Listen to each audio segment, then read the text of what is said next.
찬송가 471장 찬양 드림으로 목요일 새벽 기도회를 시작하겠습니다.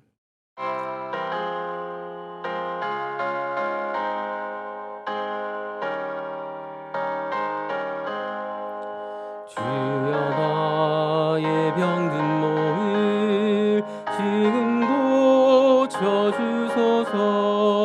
모든 병을 고쳐주마 주 약속하셨네. 내가 지금 굳게 믿고 주님 앞에 구하오니 주여 크신 권능으로 곧 고쳐주소서.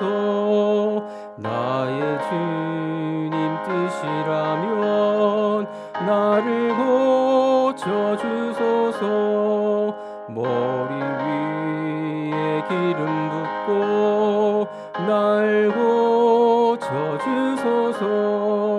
모든 것을 다 바치고 권고하는 나의 몸을 지금 주의 약속대로 곧 고쳐주소서.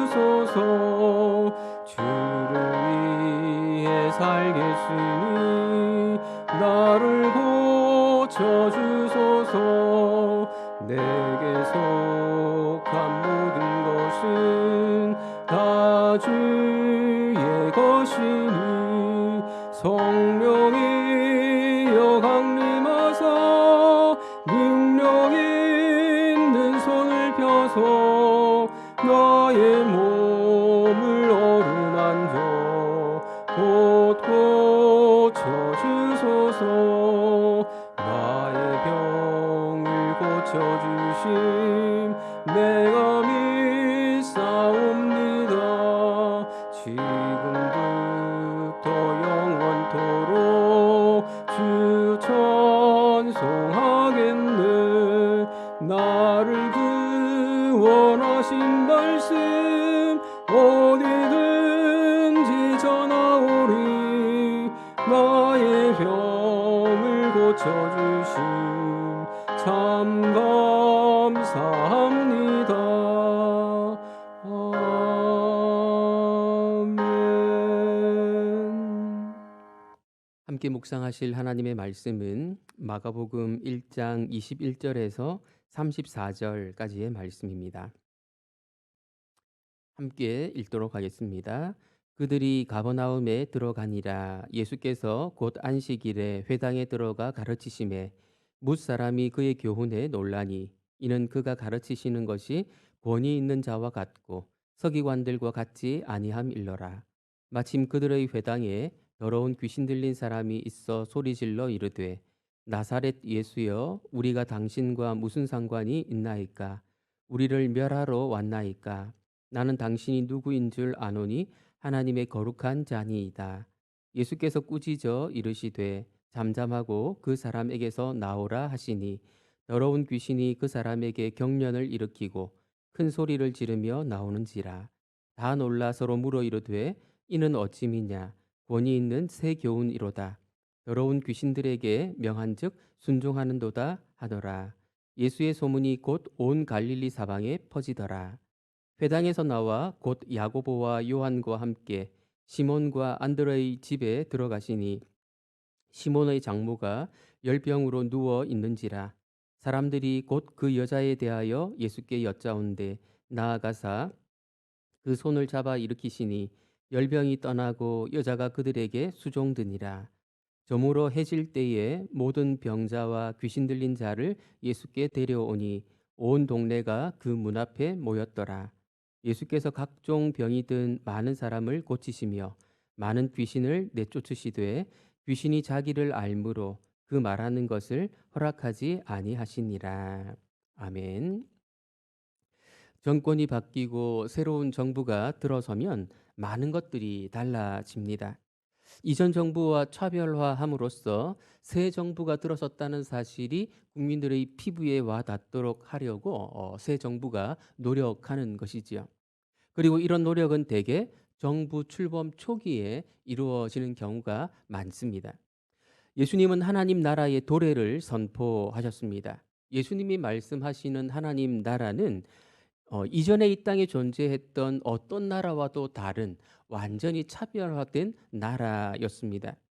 오늘 본문은 예수님이 본격적으로 사역하기 시작하신 날, 즉 가버나움에서의 하루를 소개하고 있습니다.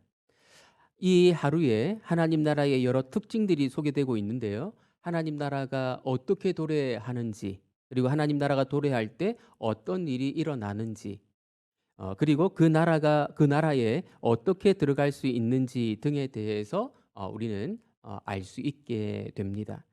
우리는 바로 앞단락에서 예수님이 복음을 선포하기 시작하셨다는 사실을 이미 들었습니다. 하나님 나라가 도래했다고 선언하신 예수님이 본격적인 사역에 앞서서 먼저 하신 일은 사람들, 즉 일꾼들을 부르신 일이었습니다. 구약 성경을 보면 하나님은 어떤 일을 하실 때 언제나 사람들을 부르셨습니다. 아브라함을 부르셨고 모세를 부르셨고 사사들을 부르셨고 선지자들을 부르셨지요. 결과적으로 하나님이 다 하시지만 사람들을 부르셔서 그들과 함께 일하시기를 좋아하셨습니다. 예수님도 사람들을 부르셨습니다. 하나님의 모습이 언뜻 드러나고 있습니다. 그들에게 도움을 받으려고 부르신 것이 아니었습니다. 복음서 전체를 빠른 속도로 읽어보면 제자들의 수준이 아주 미미하다는 사실을 금방 발견할 수 있습니다. 조금 더 사실대로 말하자면 거의 예수님의 사역에 방해가 되는 수준이었다고 말할 수도 있을 것입니다. 예수님이 제자들을 부르신 것은 구약 시대 하나님의 모습을 상기시켜 줍니다. 예수님은 부르신 4명의 사람들과 함께 하나님 나라 사역을 시작하셨습니다. 우리가 이 시점에 궁금하게 여겨야 할 것이 한 가지 있다면 예수님은 도대체 어떤 방법으로 하나님 나라의 도래를 촉발하셨을까 하는 것입니다. 신구약 중간기에, 그러니까 신구약 중간기라고 하는 것은 구약과 신약 사이에 있는 400년의 그 기간을 말하는 것인데요. 그 기간 동안에 유대인들은 헬라 제국으로부터 엄청나게 많은 순환을 당해야 했습니다. 그러다가 마카비라고 하는 사람이 혁명을 일으킨 일이 있었습니다. 근데 그 혁명은 군사적인 혁명이었고 상당히 성공적인 그런 혁명이어서 예루살렘을 탈환하고 왕조를, 그러니까 그 하스모니아 왕조를 이루기도 했습니다. 그러나 로마 시대가 왔고 유대인들은 로마 제국의 통치를 받게 되지요. 한때였지만 마카비 혁명이 성공했었기 때문에 예수님 시대의 유대인들은 로마의 통치를 받는 중에도 누군가가 마카비 혁명과 같은 혁명을 일으켜 주기를 기대하고 또 기다리고 있었습니다. 예수님이 몇 명의 사람들을 불러 모으신 것은 마카비와 같은 군사적인 혁명으로 하나님 나라를 도래케 하시기 위해서였을까요? 물론 아니었습니다. 21절 말씀 우리 같이 한번 다시 읽어보겠습니다. 그들이 가버나움에 들어가니라. 예수께서 곧 안식일에 회당에 들어가 가르치시매. 예수님은 부르신 사람들과 함께 가버나움에 있는 회당에 들어가 가르치셨습니다. 바로 이것이 예수님이 이 땅에 하나님 나라를 도래케 하시는 방법이었습니다. 하나님 나라를 맛볼 수 있게 해주신 방법이었습니다. 한마디로 가르침이었습니다. 어떻게 이 방법이 하나님 나라를 도래케 하는 방법이 될 수 있는지 의아해할 수도 있습니다. 그러나 적어도 그 시간, 그 현장에 있었던 사람들은 말로 표현하기 힘든 신비감 속에서 하나님 나라의 도래를 맛보았을 것입니다. 예수님의 가르침은 한마디로 너무 놀라웠기 때문이었습니다. 22절 말씀입니다. 뭇 사람이 그의 교훈에 놀라니 이는 그가 가르치시는 것이 권위 있는 자와 같고 서기관들과 같이 아니함 일러라.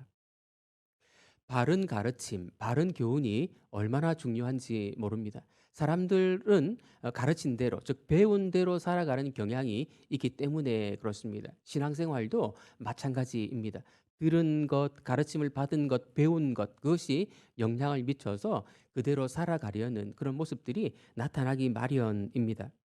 과거에 우리는 성수주일이라는 가르침을 많이 들었습니다. 주일을 거룩하게 지키라는 그런 말이지요.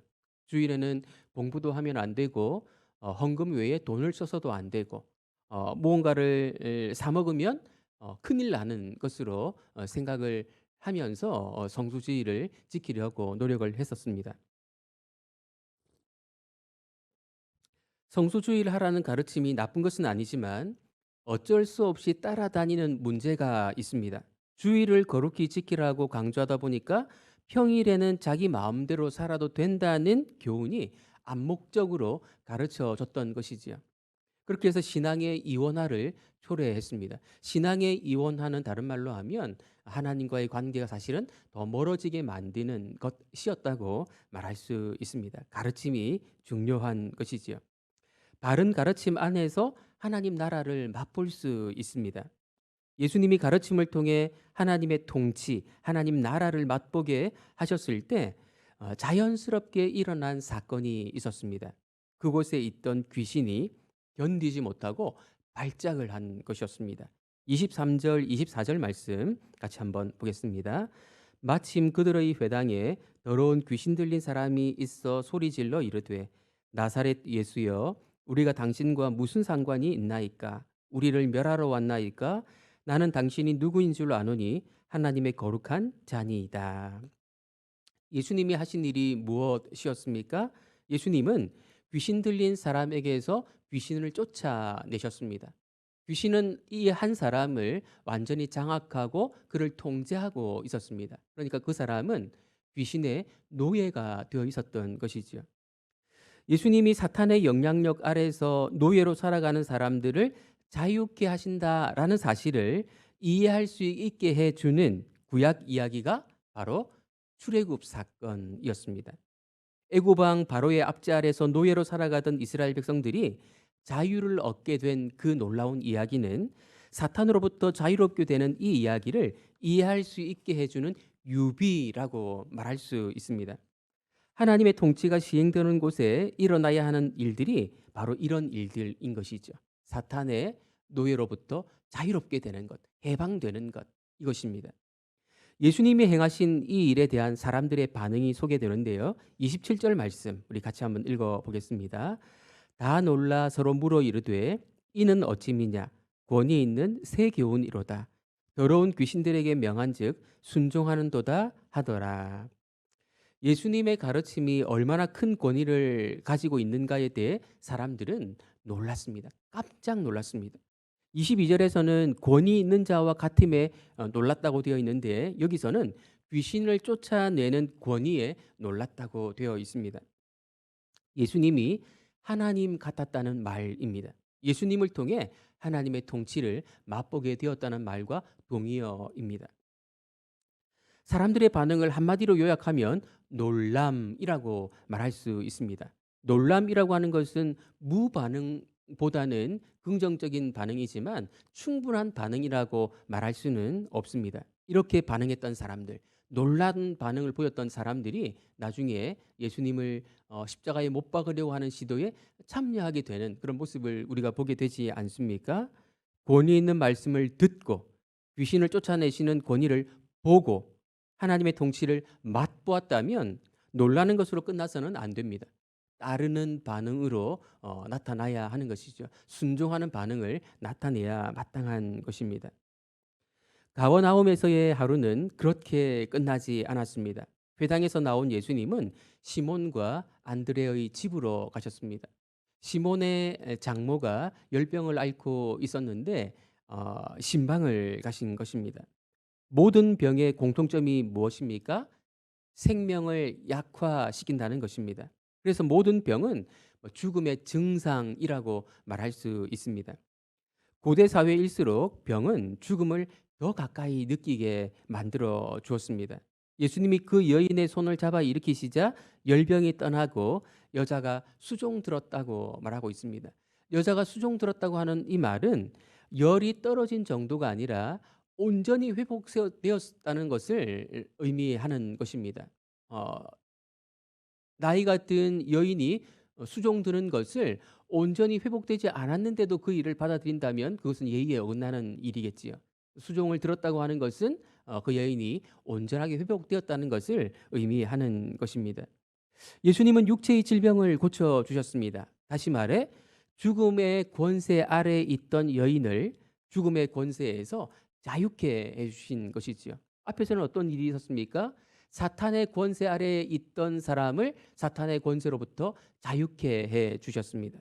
하나님 나라는 사람들에게 진정한 자유를 누리게 하는 완전히 차별화된 나라인데 그 나라가 어떻게 누구를 통해 도래하는 것을 오늘 본문이 보여주고 있습니까? 바로 예수님을 통해서 그 예수님을 통해서 하나님 나라가 도래하고 그 나라가 도래했을 때 모든 속박에서부터 자유케 되는 그런 모습을 보여주고 있습니다. 예수님을 통해서 하나님 나라가 도래한다는 사실은 앞으로 복음서가 진행되어 감에 따라서 더 분명하게 드러나게 될 것입니다. 오늘 본문의 세 번째 에피소드는 예수님이 여러 병자와 귀신 들린 자들을 고치신 이야기인데요. 32절, 33절 말씀 우리 같이 한번 읽어 보겠습니다. 저물어 해질 때에 모든 병자와 귀신 들린 자를 예수께 데려오니 온 동네가 그 문 앞에 모였더라. 저물어 해질 때에라는 부사어는 이 일이 여전히 가버나움에서의 하루와 연결되어 있다는 사실을 우리에게 보여줍니다. 유대인들의 하루는 우리와 달리 해지는 시간, 그러니까 저녁에 시작이 되었습니다. 저녁이 되고 아침이 되니 이는 몇째 날이니라 라는 말씀이 창세기에 있지 않습니까? 저물어 해질 때는 새 날이 시작되는 때였거든요. 그러니까 안식일이 끝나는 날, 끝나는 때이기도 했습니다. 저물어 해질 때부터 안식일이 끝나고 그 다음 날이 시작되는 것이죠. 안식일에는 병고침 받는 것도 일로 간주되는 문화였기 때문에 그날이 지나가기만을 기다렸다가 몰려온 것입니다. 안식일을 범하지 않으려고 그렇게 했던 것이죠. 안식일은 사람들에게 쉼을 주고 회복시키고 새 창조하는 날인데 오히려 옴짝달싹할 수 없는 날, 여전히 고통 속에 있어야 하는 날이 되어버렸던 것입니다. 예수님은 안식일에 귀신 들린 사람에게서 귀신을 쫓아내시고 병에 걸린 사람에게서 고쳐 주심으로 안식일이 안식일 되게 만들어 주셨던 것입니다. 마지막으로 예수님은 한 가지 특이해 보이는 요구를 하십니다. 34절 말씀 같이 한번 읽어 보겠습니다. 예수께서 각종 병이 든 많은 사람을 고치시며 많은 귀신을 내쫓으시되 귀신이 자기를 알므로 그 말하는 것을 허락하지 아니하시니라. 여기서도 귀신은 초월적인 존재로 나타나고 있습니다. 예수님의 정체를 알고 있다는 말입니다. 그러나 예수님은 귀신이 예수님에 대해 말하는 것을 허락하지 않으십니다. 말 자체가 틀린 것 같아 보이지는 않지만 예수님은 그의 말을 허락하지 않습니다. 예수님은 왜 당신에 대한 비밀 유지를 당부하신 것일까요? 귀신의 입으로 예수님이 증거되는 것이 찝찝해서였을까요? 예수님에 대한 잘못된 지식, 부족한 지식은 온전한 구원을 이룰 수 없기 때문에 그렇습니다. 예수님을 어떤 병자도 고칠 수 있는 분, 귀신도 쫓아내실 수 있는 분, 놀라운 기적을 베푸시는 분 정도로 아는 것은 구원을 받는데 충분한 지식이 될 수 없기 때문에 그렇습니다.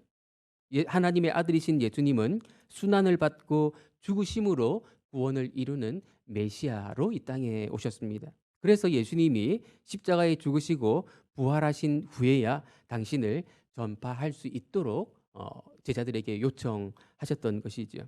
정리하면 우리는 예수님이 귀신에게 예수님에 대해 함부로 말하지 못하게 하신 일에서 하나님 나라에 들어갈 수 있는 방법이 무엇인가를 추측해 볼 수 있습니다. 어떻게 하면 하나님 나라에 들어갈 수 있습니까? 그것은 예수님이 어떤 분이신지 바른 알물 통해 예수님에 대한 바른 지식을 통해 우리는 하나님 나라에 들어갈 수 있습니다. 여기서 물론 알미라고 하는 것은 단지 머리로 아는 것이 아니고 관계적인 알을 의미하는 것이기 때문에 예수님과 관계를 맺고 그분과 친밀해지는 그런 것들을 포함하는 알미다 이렇게 생각을 하시면 되겠습니다. 하나님 나라가 우리가 하나님 나라를 어떻게 맛볼 수 있습니까? 바른 가르침을 통해서 우리는 하나님 나라를 맛볼 수 있습니다. 성경이 바르게 이해되고 풀어질 때 하나님의 통치를 경험하게 되지 않습니까? 놀라운 권위를 경험하게 되지 않습니까? 하나님 나라에서 일어나는 일이 무엇입니까? 진정한 해방입니다. 죽음의 권세로부터, 사탄의 권세로부터 완전히 해방이 되어서 참된 자유를 누릴 수 있게 되는 것이지요. 우리는 형편이 조금 나아지는 것을 더 원할지도 모르겠습니다. 하지만 그런 경우에 또 다른 문제들이 계속해서 발생하는 것을 우리는 이미 경험해 오지 않았습니까? 예수님은 잘 생각해 보면 진짜 골칫덩이인 근본적인 문제를 해결해 주셨습니다. 예수님을 따라가면 하나님의 형상을 가진 인간답게 살 수 있게 되고 영원히 사는 그 길을 우리가 걸어가게 될 것입니다. 예수님과 함께 오늘 하루도 그 길을 걸어가시는 저와 여러분들 되시기를 예수님의 이름으로 축원드립니다. 기도하겠습니다. 하나님 아버지, 예수님이 이 땅에 오셔서 하나님 나라가 도래했다는 사실을 선포하십니다. 그 나라는 이전에 있었던 어떤 나라와도 다른 나라인 것을 우리가 알고 있습니다. 예수님을 통해서 도래하는 나라이며 인간을 노예로 만드는 사탄의 권세로부터 죽음의 권세로부터 진정으로 자유롭게 만드는 그 나라인 것을 저희가 배우게 됩니다. 그 나라에 속하고 싶습니다. 그 나라의 백성으로 살아가고 싶습니다. 그 나라의 백성 된 것을 자랑스럽게 여기며 살아가고 싶습니다. 그 나라의 왕이신 예수님의 말씀에 온전히 순종하고 붙들린 바 되어서 그 나라의 백성으로 오늘 하루도 살아갈 수 있는, 이후에도 그 나라의 백성으로 살아갈 수 있는 우리 모두가 될 수 있도록 은혜 내려 주옵소서. 예수님의 이름으로 간절히 기도드립니다. 아멘. 하늘에 계신 우리 아버지여, 이름이 거룩히 여김을 받으시오며 나라의 임하옵시며 뜻이 하늘에서 이룬 것 같이 땅에서도 이루어지이다. 오늘날 우리에게 일용할 양식을 주옵시고 우리가 우리에게 죄 지은 자를 사하여 준 것 같이 우리 죄를 사하여 주옵시고 우리를 시험에 들게 하지 마옵시고 다만 악에서 구하옵소서. 내게 나라와 권세와 영광이 아버지께 영원히 있사옵나이다. 아멘. 오늘 우리에게 주신 말씀을 생각하며 함께 기도하겠습니다. 우리는 하나님 나라의 백성인데요. 그 하나님 나라에 속한다고 하는 것이 무엇인지 또 어떻게 들어갈 수 있는지 한 부분들을 오늘 말씀을 통해 함께 묵상했습니다. 오늘 말씀을 생각하며 함께 기도했으면 좋겠고요. 그리고 우리 향남 지역과 또 화성시 또 나라와 민족을 위해서도 함께 기도했으면 좋겠습니다. 앞으로 또 대선이 있는데요. 하나님의 뜻에 가장 부합되는 그런 지도자가 또 이 나라의 최고 지도자로 선출될 수 있도록 백성들에게 그 지혜 주시기를 위해서 함께 기도했으면 좋겠고요. 우리도 그 일에 바르게 참여했으면 좋겠습니다. 함께 기도하시고 또 개인 기도 제목으로 기도하시다가 자유롭게 일상으로 돌아가시겠습니다.